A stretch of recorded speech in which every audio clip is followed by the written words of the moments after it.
안녕하세요. 종교인문학 최종 교수입니다.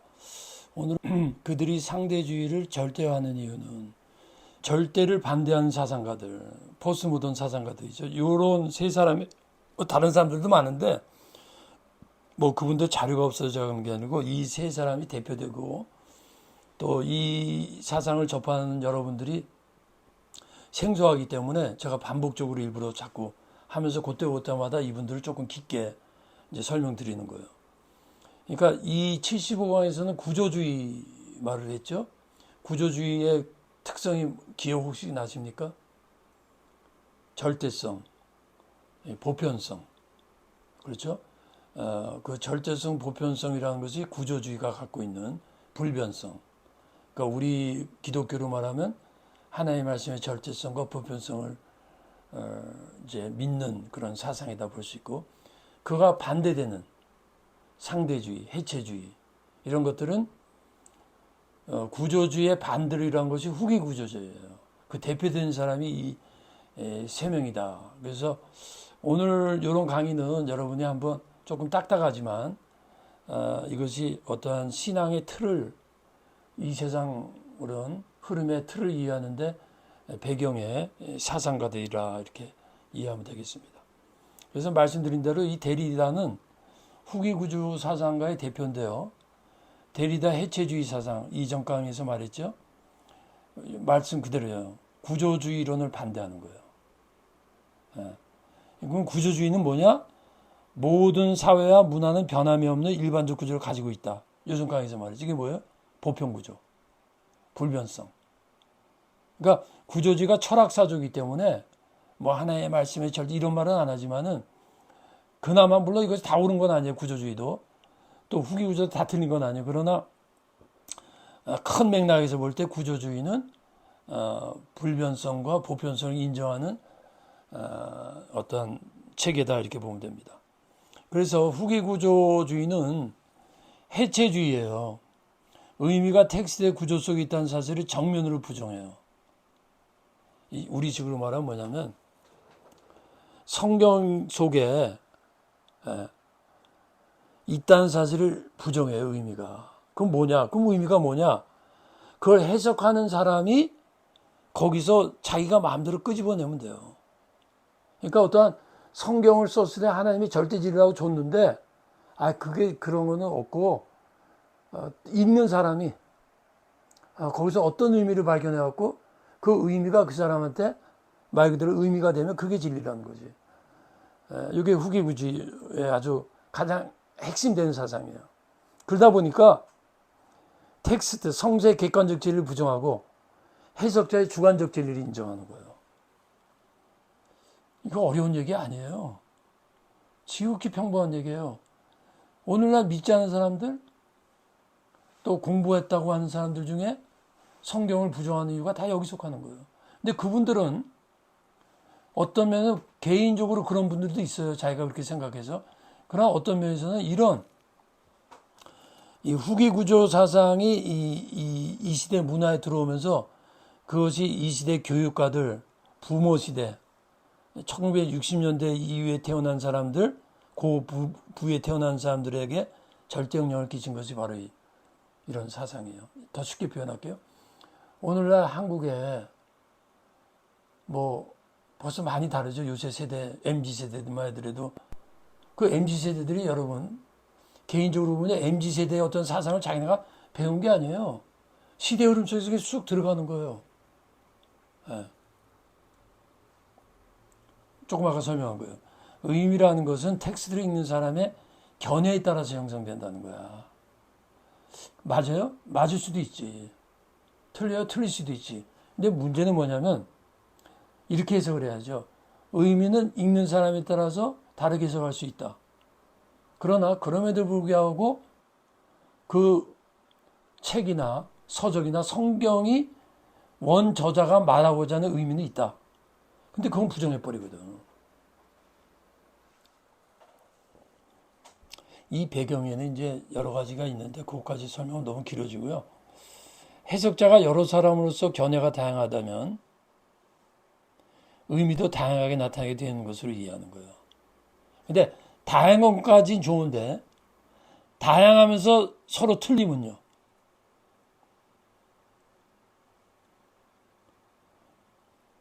그러니까 틀리다는 게 없어요, 거기는. 요게 핵심이에요. 다시 말할까요? 우리 학생이 해석하고 내가 해석하고 내가 해석해서 성경을. 근데 어떤 학생이 성경을 잘 몰라가지고 해석을 잘못했어.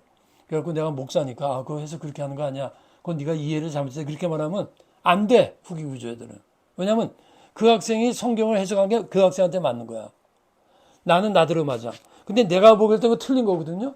아니야, 틀리던 게 아니야. 여러 사람이 다양하게 해석하는 게 맞는 거야. 그럼 이게 뭐야? 옳고 틀림이 없다는 거예요.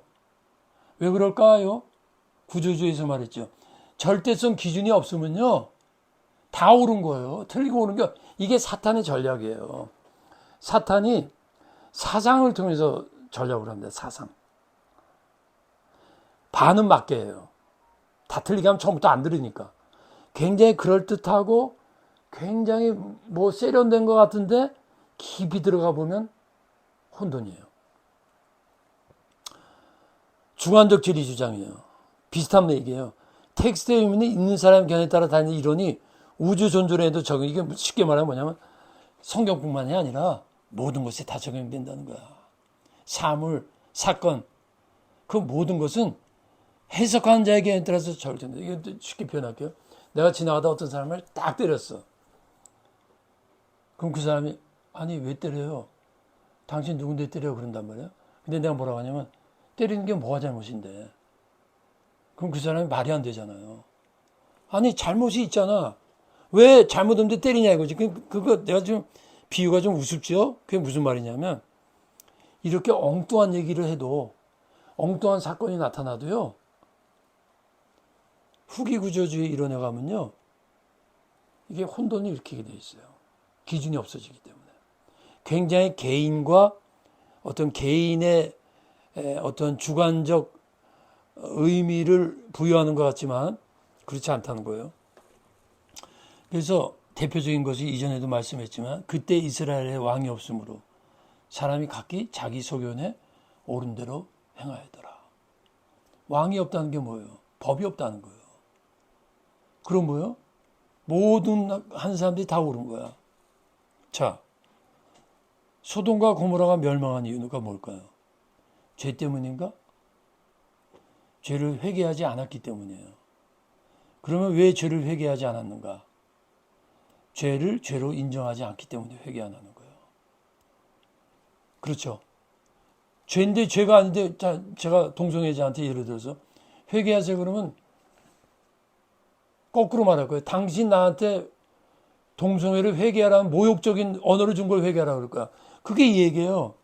죄를 죄로 인정 안 하면 회개를 할 수가 없지. 그럼 죄를 왜 죄로 인정하지 않을까요? 진리를 모르기 때문에요. 죄라는 것은 기준이 있다는 얘기잖아. 잘못이라는 얘기니까. 그럼 진리를 모르기 때문에 진리를 왜 모르죠? 진리를 알려면요. 절대적 진리를 부인하면 몰라요. 절대적 진리라는 거는요. 무슨 말을 하건 거긴 기준이 있는 거예요. 자, 상대주의자들이 자, 학생 질문할게요. 상대주의를 믿는 사람들이 싸움이 있을까 없을까?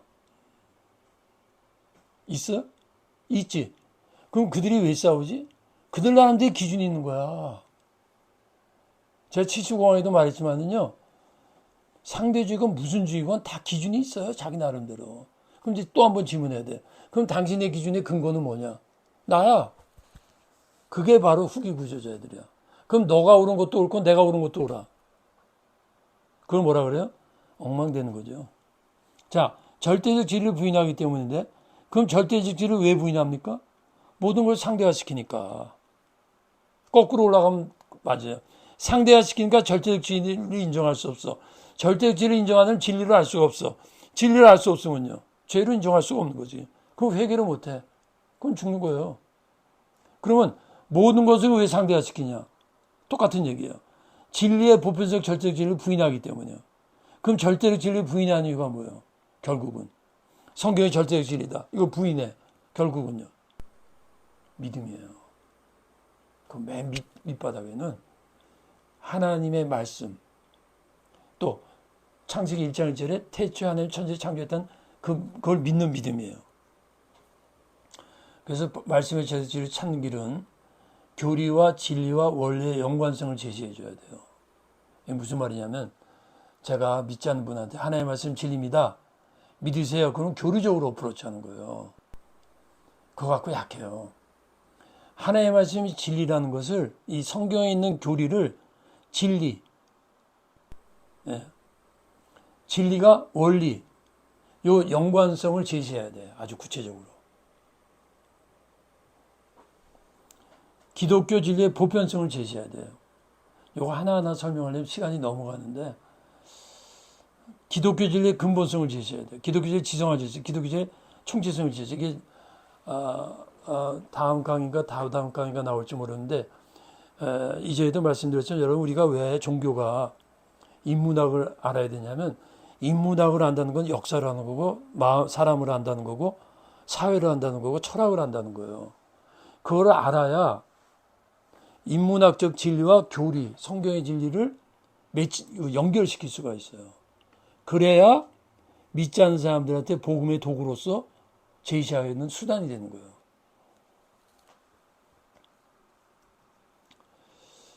자, 데리다는 성서의 진리를 부정해요. 그러니까 제가 지금 무슨 말씀 드리고 싶으냐면 요거를 조금 요 말씀드린 것을 그게 그대로 데리다에게 나오는 거예요. 현존의 형이상학을 부정해요. 메타피직을 부정해요. 그러니까 우리가 말하는 초월 세계, 하나님의 세계를 부정해요. 데리다는. 간단한 얘기예요, 여러분. 그러니까 하나님 안 믿고 말씀을 안 믿으면요. 자기 나름대로의 진리관을 만드는데 거기서 후기 구조가 나오는 거예요. 이전에 했던 거지만 왜 그러냐? 이전 강의에서 말이죠. 고정과 과정이 있는데 이 사람들은 고정을 안 믿어. 끊임없이 계속되는 거예요. 이 실제는. 그래서 보편적인 개념으로 정할 수가 없어. 변하기 때문에. 그래서 보편적인 진리나 본질은 존재하지 않는 거예요. 진리의 의미는 사건과 시간에 의해 변화되는 거예요. 네.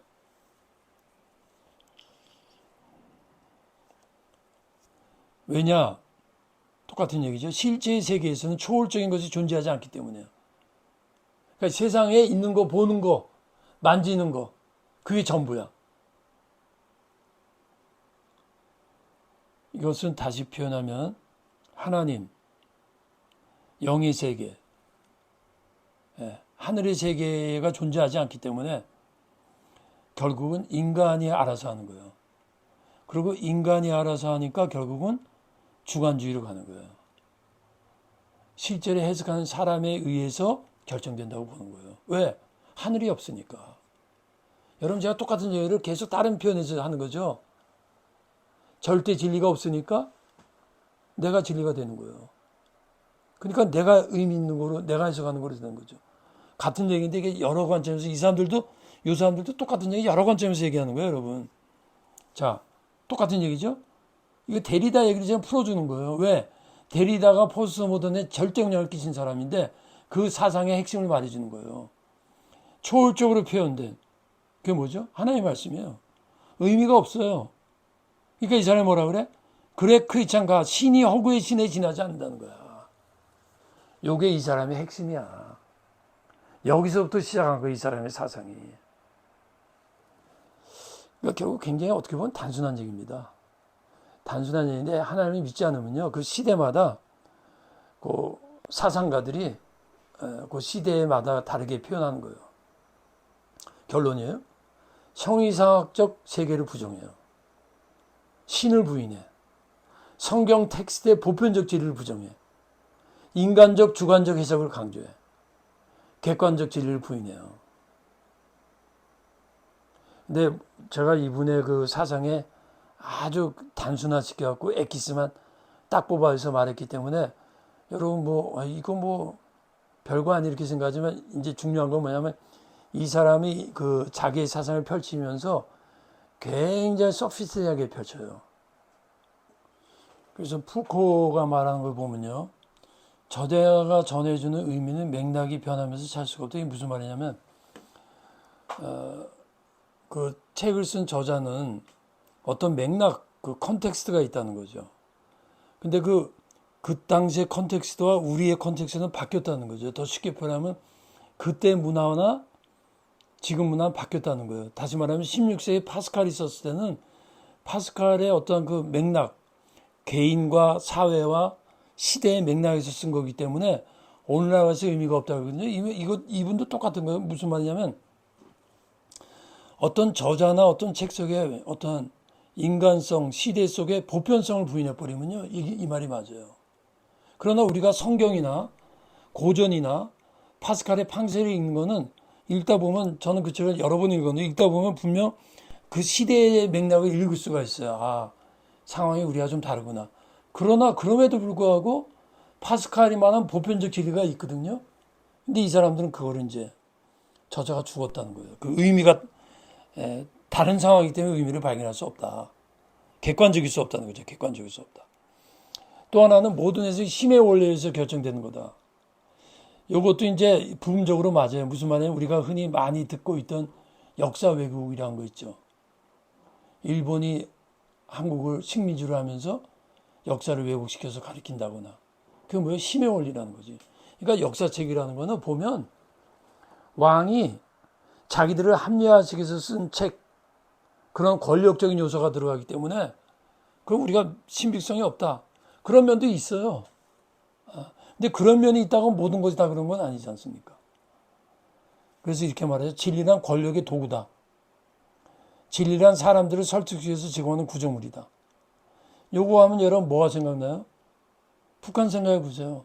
정확하죠? 북한에서는 김일성이 권력을 가지고 진리라고 가리킨 게 뭐예요? 공산주의 이론. 아버지 사상. 예. 물론 이런 게 있죠. 역사에 이런 면이 있어요. 그렇죠. 이 시대 조금 전에 말한 대로 북한 사회 체제가 다 이런 거죠. 그러나 그러니까 그러다 보니까 어떤 구조물, 어떤 사회, 진리라는 거는 권력을 얻은 사람들이 자기네 권력을 합리화시키기 위한 하나의 그게 진리라는데 너무 편파적인 이해죠. 같은 얘기예요. 그래서 진리의 보편성을 부정하기 때문에 진리를 권력의 도구로만 인식하니까 이런 이해가 온다라는 거죠. 그럼 진리의 보편성을 왜 부정하느냐? 역사를 통한 인류의 객관적이고 보편적 사실을 부정하는 거예요. 역사의 이렇게 부정, 역사 기록 자체를 부정하는 이유는 역사 기록 자체를 상대적으로 권력에 의한 기록으로만 평가하는 거야. 그런 면도 있지. History is interpreted history. 역사는 이미 해석된 역사라는 거죠. 그래서 완전히 객관된 거 우리가 인간이 쓸 수가 없죠. 완전히 다 알 수는 없어. 그러나 우리는 그럼에도 불구하고 역사의 보편성을 우리는 믿고 그 보편성을 믿는 것은 역사는 하나님이 다스리기 때문에 거기에 하나님의 정의와 불의를 심판한 것이 있는 요소를 우리가 보기 때문에 이런 사람들이 이해를 그래서 역사 해석의 문제점, 역사가의 기록의 객관성은 무엇인가, 해석의 기준은 무엇인가, 어떤 근거에서 찾고 있는가, 이런 것들이 이제 역사에서 나오는 그냥 일반적인 질문들이에요. 과거 수많은 역사의 특성, 조그마한 말한 거죠. 권력자나 기득권자들의 자신들의 권력 유지와 잘못을 미화하지 왜곡된 역사. 오늘날 정치권 보세요. 언론, 영화, 드라마, 뭐 역사를 왜곡하는 건 많죠. 그렇지 않은 것도 있지만 다 비슷한 얘기예요. 중요한 건 이거예요. 어떤 관점에서 이해하고 질문할 것인가. 역사적 사실 사건에서 어떻게 이해하며 해석하는가. 결국은 역사의식이라는 것도요. 근본적으로 내려가면 결국은 성경을 믿어야 돼요. 무슨 얘기냐. 성경에 나타난 하나님의 심판과 역사적 사건들은 속에서 우리가 뭘 믿어야 됩니까? 뭘 알아야 됩니까?